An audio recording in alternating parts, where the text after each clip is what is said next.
La humanidad está dispuesta a iniciar guerras por muchos motivos. Economía. Religión. Territorio. Por supuesto, la respuesta puede estar en todo eso. Pero también hay razones mucho más absurdas. Una caricia al animal de compañía del vecino. Una victoria demasiado fácil en un videojuego. O un simple error al llevarse por equivocación el objeto de otra persona. Hay que tener mucho cuidado. Porque esos detalles mínimos pueden ser la gota que colme el vaso y desencadene algunas de las guerras más ridículas de la historia.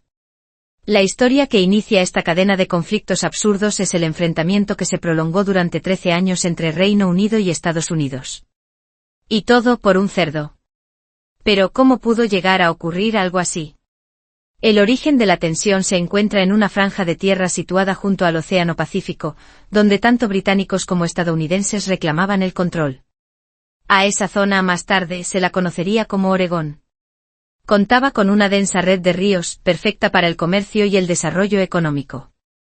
Por eso en 1818, los gobiernos de Estados Unidos y Reino Unido firmaron un acuerdo temporal. Permitieron que los habitantes de ambos países viviesen allí y explotaran sus recursos al mismo tiempo. Pero eso no bastó para resolver todos los problemas. Con el paso del tiempo, las oleadas de colonos procedentes de Estados Unidos se hicieron cada vez más numerosas. El equilibrio de fuerzas cambió con rapidez. La ausencia de una frontera claramente definida hizo que los conflictos de intereses fueran en aumento. En junio de 1846, se firmó en Washington D. C. un nuevo tratado. La frontera seguiría la línea central de los estrechos que dan salida al Pacífico. Sin embargo, no se especificó con claridad si la línea debía ir por el estrecho de Aro o por el de Rosario. Esa ambigüedad en el texto abrió la puerta a dos interpretaciones completamente opuestas. Así nació este mapa. La línea de color azul claro representa la posición de Estados Unidos, que quería usar el estrecho de Aro como límite. En rojo aparecía la visión británica, que optaba por el de Rosario. De este modo el conflicto se concentraba en torno a la isla de San Juan, situada precisamente entre ambos pasos. Ya en 1845, la Compañía de la Bahía de Hudson, británica, había anunciado que consideraba aquella zona bajo su control. En 1851 levantó varias estaciones de procesado de salmón a lo largo de la costa occidental de la isla. 2 años más tarde, el gobierno estadounidense proclamó también su soberanía. Como respuesta, en diciembre de ese mismo año, la Compañía de la Bahía de Hudson estableció una granja en Bellevue, en la costa sur de la isla de San Juan. Aunque aquel movimiento tenía una clara carga política, las condiciones naturales eran tan favorables que la zona prosperó con rapidez.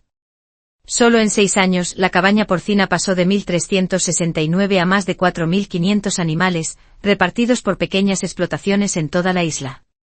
Los informes sobre la fertilidad del suelo y la abundancia de recursos se difundieron pronto hacia el continente. En la primavera de 1859, 18 colonos estadounidenses se habían instalado en la isla. Marcaron sus propiedades sobre praderas que hasta entonces se habían utilizado como tierras de pastoreo de la Compañía de la Bahía de Hudson. Aquellos colonos esperaban que el gobierno de Estados Unidos reconociera pronto sus derechos de propiedad. Esa actitud tan desafiante enfureció a los británicos. Empezaron a ver a los estadounidenses como ocupantes ilegales. La tensión entre ambos bandos crecía día tras día. En un clima así, cualquier detalle podía desencadenar la explosión. Y la chispa saltó el 15 de junio de 1859, cuando un cerdo británico cruzó por accidente a la parcela de un granjero estadounidense. Al verlo ozar en su huerto de patatas, el granjero no lo dudó. Sacó su arma y lo mató en el acto. El dueño del animal, empleado de la Compañía de la Bahía de Hudson, se enfureció. Los dos hombres se reunieron cara a cara para exigir explicaciones. Tras una discusión muy tensa, el granjero estadounidense ofreció pagar $10 como compensación. Pero el otro lo consideró insultante. No hubo acuerdo. Y el incidente muy pronto llegó a oídos de las autoridades. El gobierno británico anunció que detendría al responsable y expulsaría a todos los estadounidenses de la isla por ocupación ilegal. Evidentemente Estados Unidos no estaba dispuesto a permitirlo. Los colonos se organizaron y reclamaron protección a su gobierno. La noticia llegó al mando militar de Oregón, conocido por su postura fuertemente antibritánica. Ordenó de inmediato al comandante del batallón D del 9º Regimiento de Infantería, al mando de George Pickett, que se desplazara a la isla de San Juan. La unidad con 64 soldados desembarcó el día 27 de aquel mes. Levantaron un campamento cerca del muelle de la Compañía de la Bahía de Hudson en la bahía de Griffin, justo al norte de la granja de Bellevue. En el bando británico el gobernador James Douglas reaccionó con furia al saber que Pickett había desembarcado con tropas. Ordenó al capitán Jeffrey H.B.Y., al mando del buque de vapor armado Tribune, equipado con 31 cañones, que expulsara de inmediato a Pickett. Y todavía envió 2 barcos más en apoyo, el Sidel y el Plampe. Pickett se negó a retirarse. Durante los últimos días de julio y a lo largo de agosto, H.B.Y. siguió reforzando sus fuerzas de infantería de marina. Sin embargo, decidió no abrir fuego antes de la llegada de Lambert Benes, el almirante a cargo de la escuadra británica en el Pacífico. Cuando el almirante llegó y vio la situación, se quedó sorprendido. Advirtió a Douglas de que no tenía sentido llevar a 2 países a la guerra por una disputa provocada por un simple cerdo. Aún así, la tensión no disminuyó. A finales de agosto ya había 461 soldados estadounidenses acampados en el bosque al norte de la granja de Bellevue, respaldados por 14 cañones de campaña. Incluso desmontaron 8 cañones pesados de 14,5 kilos del buque de guerra Massachusetts para instalarlos en una posición fortificada cercana. Mientras Estados Unidos reforzaba sus defensas, Reino Unido intensificaba sus maniobras militares. Los artilleros británicos disparaban con 52 piezas de artillería contra los acantilados que rodean la bahía de Griffin, en ejercicios constantes. Cuando la situación ya se había ido demasiado lejos, por fin las noticias llegaron a Washington. Las autoridades de ambos países quedaron atónitas. Cuesta creer que la muerte de un cerdo estuviera a punto de escalar hasta un conflicto internacional. Temiendo un estallido de guerra, el presidente estadounidense envió a Winfield Scott, comandante en jefe del ejército de Estados Unidos, para investigar la situación y calmar los ánimos. Scott ya había logrado resolver con éxito 2 crisis fronterizas entre Estados Unidos y Reino Unido a finales de la década de 1830. Tras 6 semanas de travesía, Scott llegó a las islas de San Juan en octubre. Contactó con las autoridades británicas y en poco tiempo alcanzaron un acuerdo. Cada bando retiraría sus refuerzos. Solo quedaría una pequeña guarnición estadounidense en tierra y un buque de guerra británico fondeado en la bahía de Griffin. Esa presencia militar conjunta se mantendría hasta que se llegara a una solución definitiva. El mando militar de Oregón fue oficialmente reprendido y relevado del cargo por haber dejado que la situación se descontrolara. La isla de San Juan quedó bajo ocupación militar compartida durante 12 años más.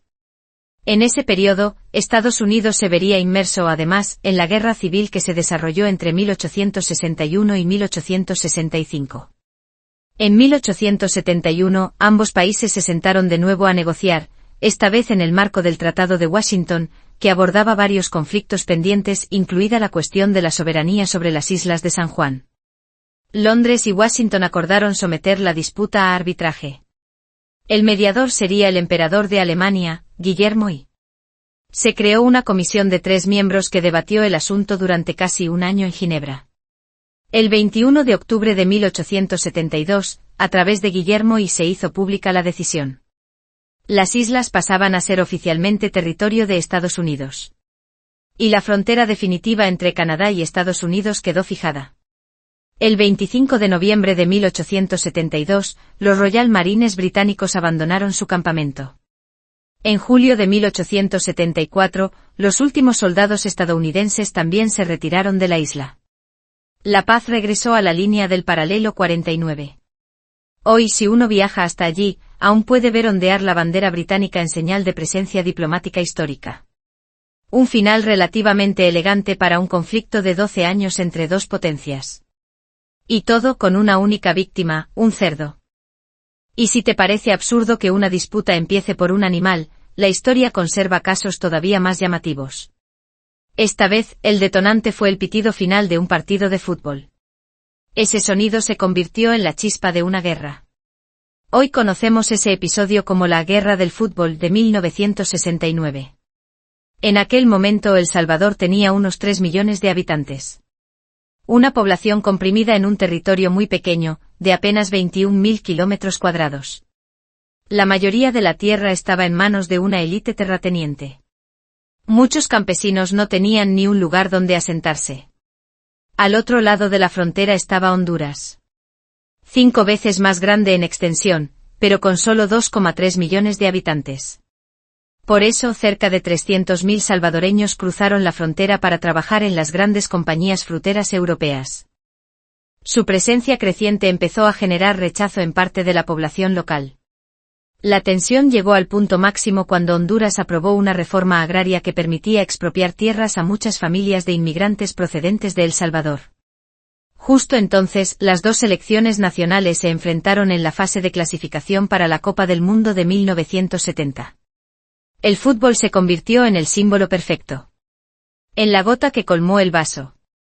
El primer partido se jugó el 8 de junio de 1969 en la capital de Honduras. Ya antes del encuentro, las calles se llenaron de violencia. Grupos de aficionados de ambos bandos se enfrentaban en peleas salvajes. Algunos disturbios tuvieron lugar muy cerca del hotel donde se alojaba la selección de El Salvador. Honduras ganó 1-0. Un resultado ajustado. El estadio estalló en celebración. El 15 de junio de 1969 se disputó el segundo partido, esta vez en San Salvador. La afición local no estaba dispuesta a recibir a los visitantes con cortesía. La ciudad se sumió en el caos. Hubo agresiones, destrozos y un clima general de revancha. En ese ambiente asfixiante la selección hondureña perdió por un marcador contundente sin anotar un solo gol. El propio seleccionador hondureño admitió después que, dadas las circunstancias, la derrota había sido una suerte. Si hubieran ganado, dudaba de que sus jugadores hubieran podido salir vivos del estadio. Pero el resultado provocó una reacción inmediata en Honduras. En solo 10 días, entre el primer y el segundo partido, alrededor de 11.000 salvadoreños fueron expulsados del país. Varios periódicos hondureños presentaron esta medida como una respuesta justa a lo ocurrido. El resentimiento se alimentaba sin descanso. La tensión entre los dos países seguía aumentando. Hasta que el día del partido decisivo, El Salvador anunció la ruptura de relaciones diplomáticas con Honduras. Argumentaba que el gobierno hondureño no hacía nada por frenar la violencia contra los salvadoreños. Ante esta situación, el tercer encuentro tuvo que jugarse en campo neutral. La sede elegida fue Ciudad de México. El partido se disputó bajo una seguridad extrema, con casi 2.000 policías desplegados. En las gradas, los seguidores de El Salvador no dejaron de gritar consignas contra Honduras. En algunos casos, llegaban a llamar asesinos a los rivales. El encuentro se desarrolló bajo una oleada de odio palpable. Al llegar al minuto 90, el marcador señalaba un 2-2. El partido se fue a la prórroga. La tensión era máxima. En el minuto 103, El Salvador marcó el gol definitivo. Logró el pase a la siguiente ronda y eliminó a Honduras del torneo. A partir de ese momento, el conflicto explotó de verdad. Ambos gobiernos utilizaron el resultado como herramienta propagandística. Periodistas presentes en aquellos días recuerdan ver pintadas por toda la ciudad con frases como: "A Honduras no la gana nadie. Ya ajustaremos cuentas". Semanas después, mientras seguían las discusiones políticas, aumentó la violencia contra los inmigrantes. Empezaron a registrarse enfrentamientos armados en zonas fronterizas. Lo que había sido una crisis diplomática y social terminó por transformarse en guerra abierta. El 14 de julio de 1969, el ejército de El Salvador lanzó una ofensiva a gran escala. Primero llegaron los bombardeos. Después las tropas cruzaron varias carreteras que unían ambos territorios. El objetivo, avanzar hacia la capital hondureña. El Salvador llegó a utilizar aviones de pasajeros reconvertidos en bombarderos improvisados para arrojar explosivos sobre objetivos hondureños. A partir de ese momento el conflicto se tornó total. Honduras respondió bombardeando infraestructuras clave en territorio salvadoreño, como depósitos de combustible. El 18 de julio, gracias a la mediación de Estados Unidos, ambos países aceptaron un alto el fuego. Pero para entonces ya se calculaba que unas 3.000 personas habían perdido la vida. Con el tiempo este episodio quedó bautizado como la Guerra del Fútbol. Para muchos historiadores, sin embargo, la guerra era casi inevitable. El fútbol fue solo el detonante visible. Las causas de fondo estaban en la tierra, la migración y la profunda desigualdad entre dos vecinos, El Salvador y Honduras. Aún así, el papel del fútbol no puede borrarse. El diario The Guardian escribió que la violencia se desató con especial fuerza por una campaña de hostilidad organizada en torno a ese enfrentamiento internacional. Años después, el jugador que marcó el gol decisivo para El Salvador confesó que nunca creyó haber tenido un impacto tan grande en una guerra. Señaló a los dirigentes políticos. Fueron ellos quienes aprovecharon el triunfo de la selección para reforzar su imagen ante la población. Sea como sea, resulta difícil no ver la ironía. Un juego pensado para el entretenimiento terminó convertido en excusa para la violencia y la destrucción.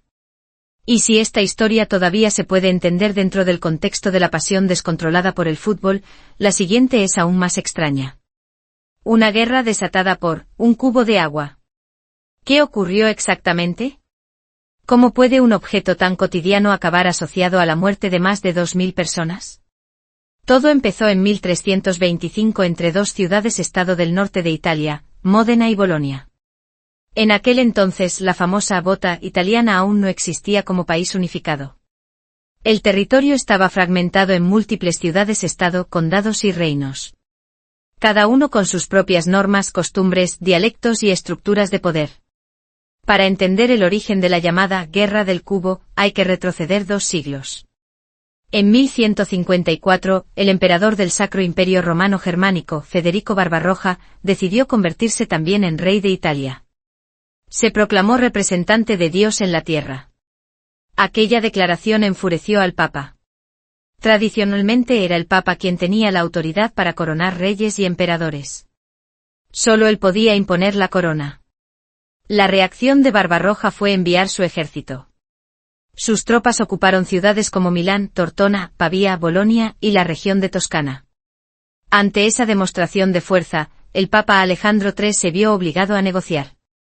Quería frenar una guerra que amenazaba con consumir toda Italia. La Santa Sede aceptó ceder algunas regiones del norte, como Lombardía y Emilia, al control imperial. A cambio, Barbarroja debía renunciar a nombrar cargos eclesiásticos por su cuenta y a coronarse sin la aprobación del Papa. Pero ninguno de los dos cedió en lo esencial. La pregunta clave seguía en el aire: ¿quién tenía la autoridad suprema sobre Italia? Las conversaciones fracasaron. Barbarroja reanudó la campaña militar. Sin embargo, terminaría siendo derrotado en la batalla de Legnano por una liga de ciudades del norte que apoyaban al Papa. El emperador tuvo que regresar a Alemania. Detrás dejó algo más que ruinas. Dejó una fractura política profunda entre las ciudades italianas. A partir de entonces surgieron dos grandes bandos. Por un lado estaban los gibelinos, partidarios del emperador. En el otro, los güelfos, alineados con el Papa. Esa división ideológica sería el germen de muchos conflictos, incluida la Guerra del Cubo de 1325. Entre las ciudades enfrentadas, la rivalidad entre Bolonia y Módena era especialmente intensa. Bolonia se inclinaba hacia los güelfos. Módena, en cambio, apoyaba a los gibelinos. Se veían como enemigos irreconciliables. La rivalidad política alimentó una enemistad que se prolongó durante años. Hubo ataques, escaramuzas y represalias constantes. Hasta que en 1325, la situación se salió de control. Ese año, un grupo de soldados de Módena logró infiltrarse en Bolonia. Mientras se movían por las calles, pasaron junto a un pozo. Allí vieron un cubo de madera colocado al lado. Nadie sabe muy bien por qué lo hicieron. Pero decidieron llevárselo. Huyeron de la ciudad con el cubo como trofeo. Al regresar a su base, lo exhibieron casi con orgullo. Como si fuese una prueba de superioridad sobre sus vecinos. Cuando los boloñeses descubrieron que el cubo había desaparecido, reaccionaron con furia. Exigieron que Módena lo devolviera de inmediato. La respuesta fue un no rotundo. Los boloñeses lo vivieron como una humillación imperdonable. Sintieron que su honor había sido pisoteado. Así que tomaron una decisión extrema. Proclamar la guerra total. Y todo, recordémoslo, por un cubo de agua.